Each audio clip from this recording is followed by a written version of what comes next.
पहाड़ पर्वत नदी झरणा और सबुज बनामी रे भरपूर मयूरभंज जिला टूरिज्म क्षेत्र में रही अपार संभार।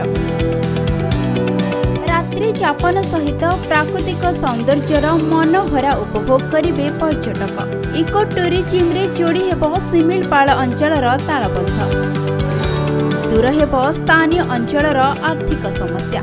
व्यस्त बहुल वास्तव जीवन में समय काढ़ी टिके प्रकृति रे मजा नबाकू कहार बा मन न थाए। तीन राज्य सीमा को लागी रहिथिबा मयूरभंज जिले में रही अनेक पर्यटन स्थली, तथापि अनेक स्थान रे एबे भी होई पारिनी उन्नति। बांगिरीपोषी ठारू 25 किलोमीटर दूर रे रही तालबंध वन्यप्राणी कार्यालय। एठारे तैयारी होईछि इको टूरिज्म सेंटर।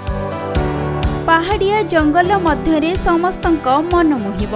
एही सौंदर्यर उपभोग पाई नवेम्बर मासरू फेब्रुआरी मास पर्यंत एठाकू पर्यटक आसी प्राकृतिक सौंदर्य को मन भरी उपभोग करि परिबे। स्थानीय लोक मानकर इको टूरिज्म द्वारा निहाती अर्थनैतिक विकास हेबो एवं बांगिरीपोषीटा गोटे जातीय स्तरीय केन्द्र भाव में परिणत हेबो, कारण एठू लोक माने यही रास्ता दे आपणकर तालबंध देकी जीवे आपणकर शिमिलीपाल भितर को गोटे प्रवेश पथ खोली एवं यहीटा जेहेतु आमर कलिकतारू पाख इमिडिएट पाख आप जोशीपुर कहतु बा एपटे आपणकर चहला कहतु ए दुईटार मध्यस्थल अवस्थित एवं एकदम पाख।